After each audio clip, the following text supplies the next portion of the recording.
Chanter avec le voile du palais. Pourquoi est-ce que tu dois le faire? Bonjour à tous et à tous, je suis ravie de vous retrouver pour cette nouvelle vidéo. Bienvenue à toi si tu es nouveau sur ma chaîne, tu vas retrouver ici une quantité de vidéos sur la voie des exercices, des petits placements comme aujourd'hui avec le voile du palais. Donc évidemment, abonne-toi, il y a encore des super vidéos qui arrivent. Actionne la cloche et rejoins la communauté. Le voile du palais, le palais mou, plein d'autres noms. Mettez-moi en commentaire si vous connaissez d'autres noms super funky pour cet endroit-là. Alors peut-être que vous en avez jamais entendu parler, peut-être que vous en avez déjà entendu parler, mais que vous savez pas trop à quoi ça sert. Parce qu'on a un petit peu vendu ça comme un truc révolutionnaire et ça l'est, mais encore faudrait-il savoir l'utiliser au bon moment, au bon endroit et savoir le mettre en place. Et c'est ce qu'on va faire aujourd'hui pour que je sois sûre que vous sachiez exactement pourquoi, comment, quand l'utiliser et surtout que ça soit facile. Qu'à votre prochaine chanson, bim bam boum, voile du palais et on n'en parle plus.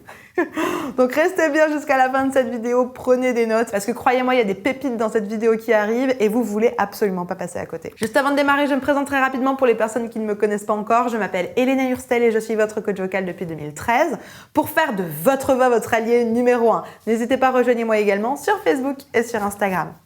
Il y a un petit cadeau qui vous attend en description, c'est une formation inédite. Elle est géniale cette formation, on a des super retours. Vraiment, n'hésitez pas à cliquer, c'est 100% gratuit. Je suis trop contente de vous faire ce petit cadeau en plus de YouTube. C'est juste ici. Allez, c'est parti, on rentre dans le vif du sujet. Allez me chercher de quoi noter, un papier, un stylo, parce que croyez-moi, cette affaire, vous voulez pas passer à côté et vous voulez le mettre en place. C'est super, super important. Chanter avec le voile du palais. Pourquoi est-ce qu'il faut que tu le fasses? Pourquoi tu dois le faire? Bon, première chose, c'est quoi cette affaire de voile du palais dans un premier temps?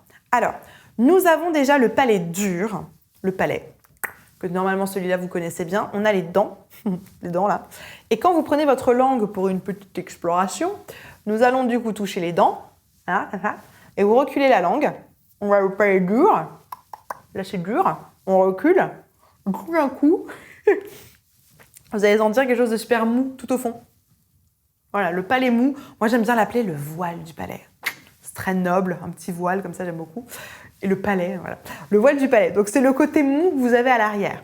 En fait, ce voile du palais, c'est une partie mobile que vous avez dans la bouche qui va vous servir à créer plus de résonance, à créer plus d'espace à l'arrière de la bouche. Ensuite, vous allez me dire, ok, super, mais à quoi ça sert et comment je le relève? Alors, à quoi ça sert déjà dans un premier temps? Le voile du palais, c'est quelque chose de très utilisé dans le monde classique.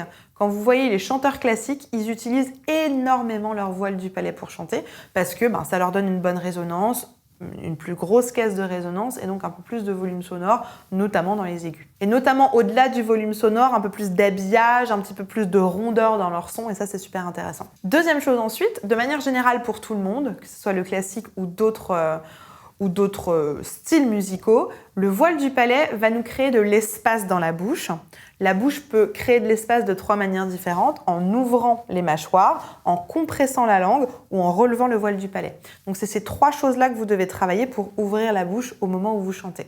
Le voile du palais va être utile du coup de le relever. On va avoir besoin de le relever au moment où on est dans les aigus. Pourquoi? Même chose qu'avant, on a besoin de créer de l'espace dans l'arrière de la bouche pour avoir une meilleure résonance, avoir plus de confort, etc., etc. Juste avant de continuer, n'oublie pas de liker cette vidéo et de t'abonner à la chaîne si ce n'est pas déjà fait. Bon, ok, d'accord Elena, j'ai à peu près compris comment on fait. Maintenant, dans le concret, comment on fait? Alors, dans un premier temps, pour relever votre voile du palais, c'est assez simple. Il y a plusieurs exercices qui vont vous permettre de le mettre. La chose par contre que je vous déconseille, qu'on va utiliser vraiment en dernier recours, c'est le fait de bâiller. Parce qu'effectivement, quand vous allez bâiller, vous pouvez faire le test. On va sentir le voile du palais qui se relève, mais on a aussi le larynx qui descend. Très mauvaise idée. On veut éviter que le larynx descende au moment où vous relevez le voile du palais. On veut juste relever le voile du palais sans intégrer le mouvement du larynx. Donc on aurait le bâillement, mais on va l'utiliser en dernier recours. On aurait quelque chose, par exemple, vous imaginez que vous êtes surpris. Vous êtes surpris?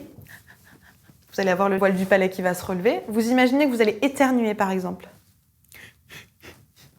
Tchoum. Vous imaginez que vous avez quelque chose de chaud dans la bouche. Là aussi, ça va descendre un peu le larynx, donc attention. Super. Tout ce genre de choses-là, peut-être qu'il y a d'autres choses encore que vous utilisez dans votre quotidien qui vous permettent de relever le voile du palais.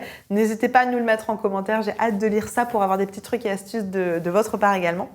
Mais de manière générale, le fait d'être surpris de la sensation d'éternuer, ça marche vachement bien. On va faire un petit exercice où on va ajouter au fur et à mesure le placement du voile du palais. On va partir d'ici. Le voile du palais, on ne l'utilise pas forcément, on va aller sur un I. I. Voilà, je relâche bien les mâchoires. J'ai pas un I, j'ai un I, plutôt vertical qu'horizontal. I. I. I. I. J'ouvre les mâchoires, je compresse la langue. I. Voilà, si vous ne le faites pas, c'est pas très grave. À partir d'ici, on peut commencer à relever un tout petit peu le voile du palais en imaginant que vous allez éternuer. Imaginez vraiment que vous allez éternuer. Super. Ouvrez la bouche. Mettez un petit peu de soutien également. On imagine qu'on va éternuer. Et un dernier. Etc. Ok? Donc pensez et mettez-le en entame. Pensez vraiment? Ou alors je suis surpris. Et là, ça marche tout de suite. D'accord? Donc, c'est super important de bien replacer votre voile du palais pour avoir plus de place dans les aigus. Là, je suis montée quand même sur un Do 4. Pour les femmes, c'est quand même vachement haut dans un premier temps. Les garçons, n'hésitez pas à vous challenger d'aller encore un petit peu plus haut.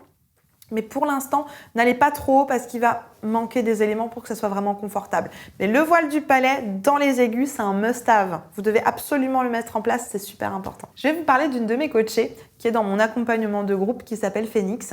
Et dans cet accompagnement de groupe, j'ai des modules avec différentes thématiques en plus des coachings de groupe. Et le module 6 notamment, il est réservé à tout ce qui est autour de la résonance.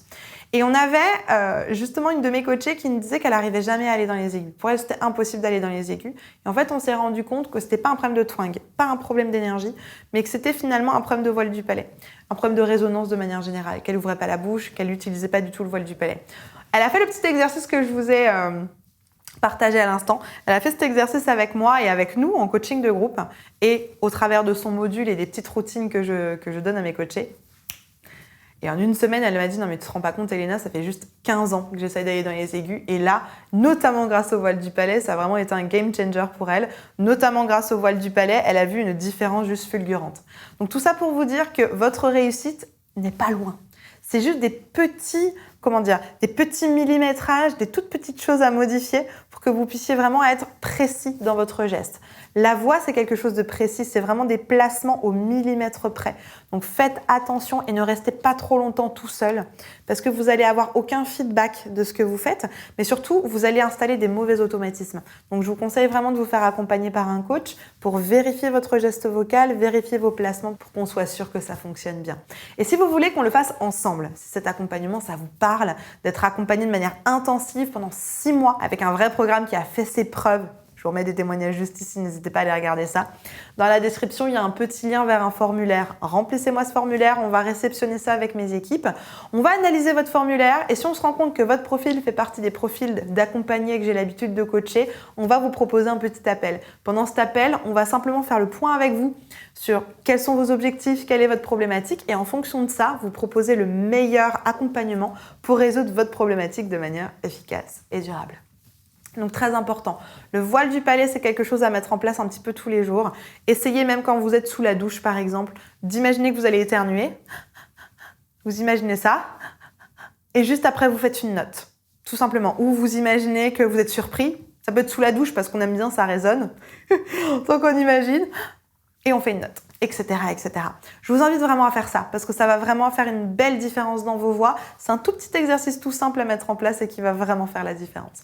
La barre de commentaires est à votre disposition si vous avez des questions, des suggestions, des choses à nous partager. J'ai hâte de vous lire et de vous répondre. Je vous place justement ici une vidéo sur les sound colors. C'est tous les autres placements de résonance. Il y a d'autres endroits à aller travailler pour travailler sur la résonance. Je vous mets la vidéo juste ici, n'hésitez pas à aller la regarder. En attendant de vous retrouver juste ici dans cette vidéo, je vous souhaite une bonne journée, une bonne soirée. N'oubliez pas, likez la vidéo, abonnez-vous, partagez-la à une personne qui pourrait en avoir besoin. Et vous avez l'habitude que je vous le dise, croyez en vous, tout est possible. Je vous assure, tout est possible. Allez, à tout de suite, on se retrouve dans cette vidéo.